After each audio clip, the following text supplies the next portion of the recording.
Number 2 लेकर आए हैं, जिसमें हम भिन्नों का लघुत्तम समापवर्तक व महत्तम समापवर्तक हम बेसिक से पढ़ने वाले हैं और साथ ही साथ आपका लास्ट में टेस्ट लेंगे। समापवर्तक व महत्तम समापवर्तक का आज का हमारा टॉपिक नंबर 2 है। देखिए दोस्तों, भिन्न के दो हिस्से होते हैं, ऊपर वाले को हम अंश कहते हैं और नीचे वाले को हम हर कहते हैं। मान के चलिए आपके सामने संख्या है 4/5, तो 4 आपका अंश हो जाएगा जबकि 5 आपका हर हो जाएगा। अब चलिए दोस्तों, हम भिन्नों के लघुत्तम समापवर्तक व महत्तम समापवर्तक के सूत्र को देख लेते हैं। जब आपको भिन्नों का लघुत्तम समापवर्तक निकालने के लिए बोला जाए तो आपको सबसे पहले अंश का लघुत्तम समापवर्तक निकालना पड़ेगा और जबकि हर का आपको महत्तम समापवर्तक निकालना पड़ेगा। ठीक उसी तरह से आपको जब भिन्नों का महत्तम समापवर्तक निकालने के लिए बोला जाए तो आपको भिन्नों का महत्तम समापवर्तक पहले निकालना पड़ेगा, अंश का महत्तम समापवर्तक और हर का आपको लघुत्तम समापवर्तक निकालना होगा। इन सूत्र को याद रख लीजिएगा, बहुत ही इंपॉर्टेंट है। चलिए इन्हीं सूत्र की सहायता से इनके क्वेश्चन को आप सॉल्व करते हैं।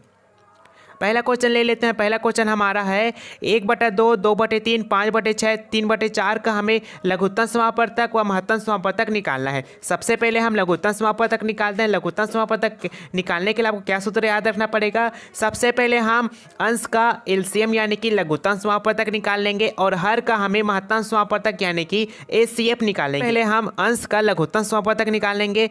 अंश में कौन कौन संख्या है? 1, 2, 5 और 3 है। लिख लीजिए इनको अंदर में।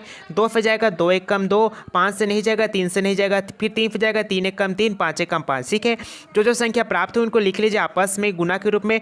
5 या 15, 15 दूना 30, आपका लघुत्तम समापवर्तक कितना प्राप्त हो गया? 30 प्राप्त हो गया। ठीक है, अंश में क्या प्राप्त हो गया? 30 प्राप्त हो गया। अब देखिए हमें हर का क्या निकालना पड़ेगा? महत्तम समापवर्तक। कौन कौन संख्या दी हुई है? 2 दिया है, 3 दिया है, 6 दिया और 4 दिया है। इनको निकाल लीजिए। 2 1 कम 2, 2 3 6, 2 दूना 4। अब इसे आगे सॉल्व करेंगे तो देखिए 3 से जाएगा, फिर 2 पे जाएगा, लेकिन हमें ऐसे संख्या का चयन करना है जो आपका 2 को भी पूरी तरह से विभाजित कर दे, 3 को भी पूरी तरह से विभाजित कर दे, 6 को भी पूरी तरह से विभाजित कर दे और 4 को भी पूरी तरह से विभाजित कर दे। जो आपका 1 है, अगर 1 है ना, 1 जो है आपका 2 को भी पूरी तरह से विभाजित कर देगा, 3 को भी पूरी तरह से विभाजित कर देगा, 6 को भी पूरी तरह से विभाजित कर देगा, आपका 4 को भी पूरी तरह से विभाजित कर देगा। इस तरह से आपका अंश जो है 30 प्राप्त हुआ है और हर आपका 1 प्राप्त हुआ है। जब 30 को 1 से भाग करेंगे तो आपका आंसर 30 निकल कर आ जाएगा। तो इस तरह से इस भिन्न का लघुत्तम समापवर्तक कितना निकल कर आ गया? 30 निकल कर आ गया।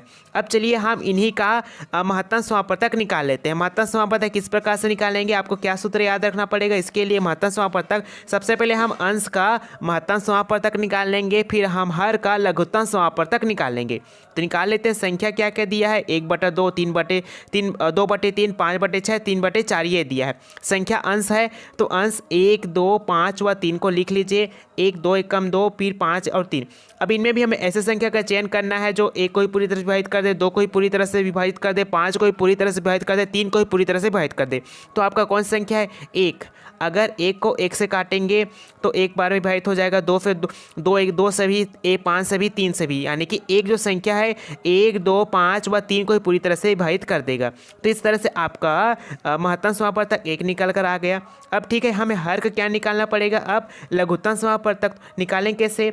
2 3 6 4 इनको लिख लीजिए। 2 1 कम 2, 2 3 6, 2 दूना 4, फिर 2 पे जाएगा 2 1 कम 2, फिर 3 बचा, 3 1 कम 3, ये हो गया। ठीक है, अब जो संख्या प्राप्त है उनको आपस में गुना करेंगे। 2 3 6, 6 दूना 12। तो इस तरह से आपका हर क्या प्राप्त? 12। तो आपका आंसर, इस भिन्न का आंसर क्या हो गया? यानी कि महत्तम समापवर्तक इस क्वेश्चन का कितना निकल कर आ गया? 1/12 निकल कर आ गया। तो हमारा आंसर 1/12 हो जाएगा। अब चलिए हम अगला क्वेश्चन सॉल्व करते हैं। इस क्वेश्चन में हम लघुत्तम समापवर्तक निकालेंगे। ठीक है, बहुत ही आसानी से लघुत्तम समापवर्तक निकालने के लिए सबसे पहले हम अंश का लघुत्तम समापवर्तक निकाल लेंगे, फिर हम हर का महत्तम समापवर्तक निकाल लेंगे। चलिए निकाल लीजिए। संख्या दी है अंश में 3 7 8, लिख लीजिए इनको। 3 7 8 लिख लीजिए, फिर किन से जाएगा? 2 चौको 8, 2 दूना 4, फिर 3 पे जाए, फिर 3 1 कम 3, 7 1 कम 7। जब 3 को 2 से गुणा करेंगे, 2 3 6, 6 दूना 12, 12 दूना 24। जब 24 को 7 के साथ गुना करेंगे तो आपका आंसर 168 आ जाएगा। ठीक है, महत्तम समापवर्तक निकल कर आ गया। अब हर का हमें महत्तम समापवर्तक निकालना है। तो इसके लिए हम क्या कर सकते हैं? भाग विधि का प्रयोग कर सकते हैं। 5 10 15 में हमें ऐसे संख्या का चयन करना है जो सबसे बड़ी हो। तो इनमें सबसे बड़ी संख्या आपका 15 है और इनको 15 को हमें सबसे छोटी संख्या यानी कि 5 से भाग करना है। तो 5 से भाग करेंगे, 5 या 15 कितने बार में चला गया? 3 बार में चला गया। तो इस स्थिति में आपका महत्तम महत्तम समापवर्तक कितना हो गया, 5 हो गया। तो इस भिन्न का जो लघुत्तम समापवर्तक है वो 168/5 हो जाएगा। चलिए अब अगले क्वेश्चन की ओर बढ़ते हैं। अगला क्वेश्चन हमारा 60/20, 21/30, 42/40 का हमें महत्तम समापवर्तक ज्ञात करना है। तो क्या करेंगे, जब ये महत्तम समापवर्तक ज्ञात करने के लिए बोला जाए, सबसे पहले हमें अंश का महत्तम समापवर्तक निकालना होगा और हर का हमें लघुत्तम समापवर्तक निकालना होगा। इसमें भी हम भाग विधि को अपना सकते हैं। सबसे बड़ी संख्या का चयन करें। सबसे बड़ी संख्या आपका 42 है। 42 को सबसे छोटी संख्या यानी कि 7 से भाग करें, कितने बार में चला जाएगा, 5 छक्का 42। तो आपका जो आपका 7 है वो क्या निकल कर आ गया, आपका HCF यानी कि महत्तम समापवर्तक हो गया। अब हमें 20, 30 व 40 का क्या निकालना है, लघुत्तम समापवर्तक निकाल दीजिए। 2-20, 15 बार में गया, फिर 20 बार में गया, फिर 5 बार में 15 का 15 हो जाएगा 10 बार में, फिर 3 पे जाएगा 3 पंचे 15, फिर 5 पे जाएगा 5 तिया 15। जब 3 को 2 के साथ गुणा करेंगे 2 तिया 6, 6 दूना 12, 12 दूना 24, 24 को 5 के साथ गुणा कर दीजिए, कितना आ जाएगा 120। तो आपका अंश कितना है, 7 है और आपका हर यानी कि लघुत्तम समापवर्तक 120। इस भिन्न का महत्तम समापवर्तक 7/20 हो जाएगा।